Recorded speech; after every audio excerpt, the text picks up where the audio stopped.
Yes sir. मैं हिंदी में ही बोलूँगा क्योंकि कुछ व्यूअर्स होंगे देश के बाहर भी जो लगातार एक नरेंद्र मोदी जी के खिलाफ, ईवीएम के खिलाफ, इलेक्शन कमीशन ऑफ इंडिया के खिलाफ और देश के लोकतंत्र के खिलाफ प्रोपेगेंडा चलाया जा रहा है कि यहाँ पे फ्रॉड किया जाता है इलेक्शन में।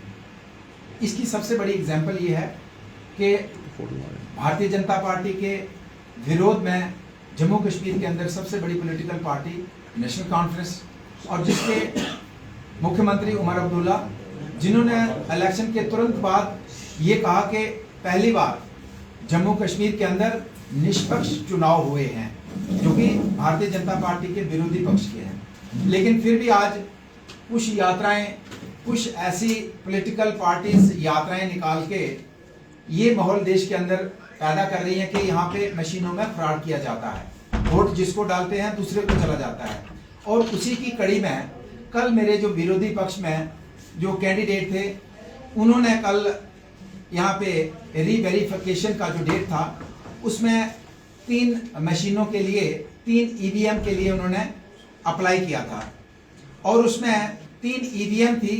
एक थी 3 नंबर पोलिंग स्टेशन की, एक थी 6 नंबर पोलिंग स्टेशन की, एक थी 12 नंबर पोलिंग स्टेशन की। तो मैं इन तीनों पोलिंग स्टेशन के मतलब मैं आपको जानकारी देना चाहता हूं कि यहाँ पे मैं स्टार्ट करता हूं, जैसे वो पहला पेज दिखाते हैं, ये उन्होंने जो 12 नंबर पोलिंग स्टेशन है, 12 नंबर पोलिंग स्टेशन पे उन्हीं के लोग थे, हम साइड पे बैठे थे, उन्हीं के लोग चेक कर रहे थे। उनको चेक करना था कि वोट हम जहां डालते हैं वहीं जाता है कि नहीं जाता है। तो लगभग उनके अनुसार ये 852 वोट जो है ये डाले गए उन्हीं के लोगों ने, और उसमें जिसको वोट जिसको डाला उसी को गया, नोटा को डाला उसी को दिया, जिसको वोट डाला उसको गया। कोई वोट में जितना डाले उतने ही काउंटिंग में टोटल आए, उतनी ही पर्चियां निकली, और जिसको डाले थे उन्होंने ही अपने कैंडिडेट बनाए होंगे एबीसी जिसको भी, तो उसी को गए।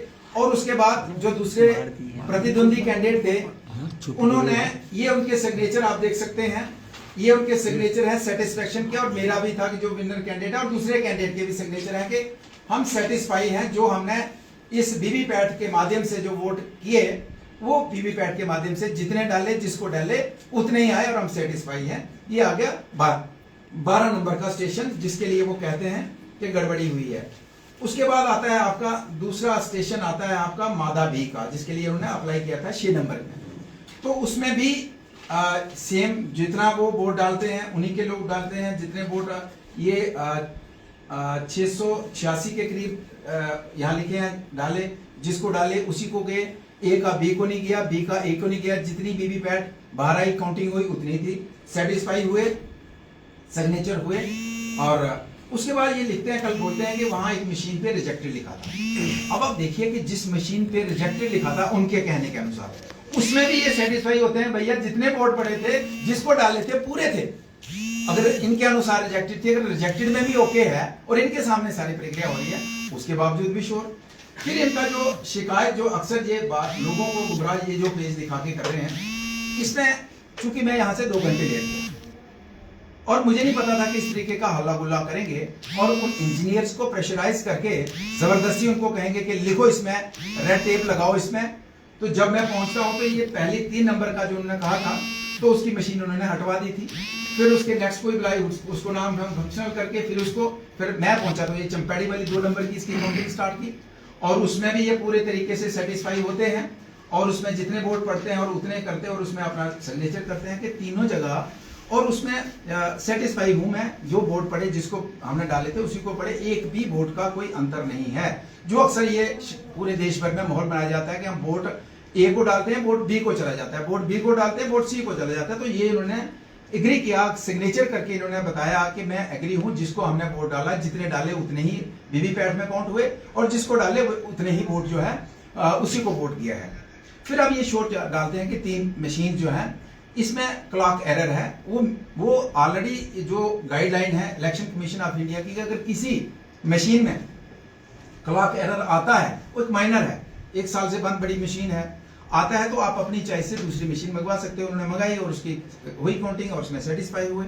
लेकिन मैं भी अपने वकीलों से बात कर रहा हूं कि मेरे आने से पहले कौन सा प्रेशर इंजीनियर्स के ऊपर बनाया और उन मशीनों में जो भी ईवीएम के अंदर जो भी वोट है वो इंटैक्ट हैं। अब हम भी अपने वकील से बात कर रहे हैं कि हम भी कोर्ट का सहारा लेंगे कि उन 3 मशीनों को दोबारा किस तरीके से, जिनको मेरे आने से पहले ही हटवा दिया गया था, क्यों उनके ऊपर प्रेशर किया। और जब मैं गया, मैंने जाना नहीं था, मुझे पता चला कि वहां दबाव बनाया जा रहा है, प्रेशराइज, और सारी रिकॉर्ड में है किस तरीके से प्रेशर उन्होंने बना के जबरदस्ती साइन करे, पूरा रिकॉर्ड है वहां पे, हर चीज का है। जब मैं गया तो मैंने कहा भैया किसी का दबाव नहीं चलेगा, ये भी रिकॉर्डिंग है, जो जेन्युइन है वही होगा, कोई यहाँ दबाव ना बर्दाश्त करेगा और ना कोई दबाव बना सकता है। उसके बाद पूरा स्मूथ फंक्शनिंग चली है, पूरा जो सेटिस्फाई हुआ है। तो अब मैं ये कहना चाहूंगा कि इस तरीके का पूरे देश भर में, और ये भी उनके साथ मिले हैं, ये भी उनके साथ मिले हैं, मुझे कहते हैं भैया अपनी टांग पे खड़ा होके अकेला आजा मेरे साथ, और मैं अपने घर के किसी जो मेरा छोटा कार्यकर्ता है उससे हरवाऊंगा। भैया आप तो ये तो आपने जो वोट लिए हैं ये तो नेशनल कॉन्फ्रेंस और कांग्रेस के इनके निकालो तो आपको 5000 वोट भी मिले हैं, तो मेरे 50,000 के मुकाबले में कहाँ आप चैलेंज किसको कर रहे हो। मुझे कहते हैं अपने दम पे आ जाए। भाई तो आप अपने दम पे हो क्या? तो मैं उनके ऊपर ज्यादा नहीं जाना चाहता। उनको आउटराइटली लोगों ने रिजेक्ट किया, और जिस तरीके का हल्ला गुल्ला, जिस तरीके की बदमाशी, जिस तरीके का कल इलेक्शन, अगर वो जो इलेक्शन का जो डिप्टी डीओ था अगर होता तो शायद उसको चलेगा उसकी गर्दन काट देते, जिस तरीके का वहां माहौल शायद आपने देखने को मिला होगा। लेकिन अब मैं ये कहना चाहता हूँ, भाई साहब को ये कहना चाहता हूँ, मैं तो इन 3 ईवीएम के मसले में अपने वकील से राय ले रहा हूँ। आप कहते हैं जी ये हुआ, तो मैं भी राय ले रहा हूँ, और मैं भी चाहता हूँ कि दोबारा इन मशीनों को खोला जाए, देखा जाए कहाँ इरादा है और इस तरीके की गड़बड़ी जो आप लोगों को बताना चाहते हैं। तो इसमें मैं भी अपनी कानूनी कार्रवाई मैंने भी स्टार्ट की है। लेकिन उसके साथ मैं ये भी कहना चाहता हूँ कि कल जो इन्होंने स्लोगन लगाया कि वोट चोरी, इसमें वोट चोरी का कोई लेना देना नहीं था। इसमें उनको चेक करना था कि वोट जहां डाले वहां पड़े कि नहीं पड़े, रिकाउंटिंग थी नहीं, और पड़े, और फिर सेटिस्फाई होकर सर्टिफिकेट दिया। फिर उन्होंने मेरे खिलाफ नारे लगाए, मेरी इमेज के ऊपर। तो आप तो एक मानहानि का दावा तो मेरा भी बनता है, उसके लिए अब तैयारी कर लें। इनको शौक है कोर्ट में घूमने का। दूसरा, इन्होंने पिछले दिनों एक रिकॉर्डिंग है कि उधमपुर में बीजेपी का एक एमएलए जिसके पास हवाला का है, पैसा हवाला का काम करता है, उसके लिए भी इनको कोर्ट में तैयार होना पड़ेगा कि कौन सा बीजेपी, उसका नामजद करना पड़ेगा, उसका भी नोटिस जल्दी सर्व होगा इनको। फिर इनको ये भी बताना पड़ेगा कि असल हर अपनी तकरीर में बिट्टू दर्जी कहते हैं, कौन है बिट्टू दर्जी, ये भी इनको बताना पड़ेगा। ये भी कोर्ट के माध्यम से जानकारी इनको देना पड़ेगी कि कौन बिट्टू दर्जी है। उसके बाद मैं इनको ये कहना चाहूंगा कि बहुत सी और भी चीजें हैं। अब अगर आप चाहते ही हैं कि कोर्ट का है तो बहुत सी चीजें हैं, ये अभी शुरुआत है। लेकिन लास्ट में मैं कहना चाहता, ये कहते मैं बहुत इंटेलिजेंट आदमी हूं, बहुत लायक वकील हूं। मेरा 29 तारीख को मेरे ऊपर जो केस चल रहा है रिसेंटली, इसकी डेट है, उसमें शायद ये खुद नहीं जाते हैं। फिर 4 तारीख की तारीख है जो कोर्ट में है मेरे खिलाफ, फिर 6 तारीख की है। तो मैं हर्षदेव जी को यहाँ से कहना चाहता हूँ, 4 और 6 वाली तारीख में जो केस है उसमें आप खुद हाजिर होते हैं, उसमें आप पिछली बार हर बार हाजिर होते हैं और लोगों को बताते हैं कि मैं इसको हथकड़ी दिलवा के कोर्ट में लाऊंगा। तो मैं हर्षदेव जी को कहना चाहता हूँ, भाई साहब इस बार की कोर्ट की डेट जो 4 या 6 वाली का मुझे मैसेज कर दीजिए, मैंने आना है, मैं आऊँगा। लेकिन आप भाग मत जाना, आपकी वकालत की ना मैं उसकी जो पूरी जो कहते हैं ना दर्जी जैसे तारो तार कर देना, मैं आपकी वकालत की वो तारो तार करके पूरे कोर्ट के सामने बताऊंगा। पर मेरी रिक्वेस्ट आपसे है, ये मत कहिएगा कि आज मैं ठीक नहीं हूँ। उस दिन आप 4 तारीख वाली डेट में या 6 में मुझे मैसेज कर दीजिए कि भाई मैं पहुंच रहा हूँ, फिर मैं बताऊंगा कि आपकी वकालत क्या है और आपके केसेस जो हैं मेरे खिलाफ क्या हैं, उसका पर्दाफाश मैं वहीं पे कोर्ट के अंदर करूंगा, जज साहब के सामने करूंगा। ये मैं आपको यहाँ से चैलेंज दे रहा हूँ और आपको जरूर आना है। ये मत कहिएगा कि मैं नहीं पहुंच पाया, मेरा वकील आएगा, मैं खुद आ रहा हूँ। आप कहते मैं हथकड़ी, मैं एसएसपी को हथकड़ी दिलवा के लाऊंगा, मैं लाऊंगा। तो मैं बिना हथकड़ी के आ रहा हूँ, अपनी मर्जी से आ रहा हूँ, और आपकी वकालत का पर्दाफाश मैं वहां करूंगा जज साहब के सामने।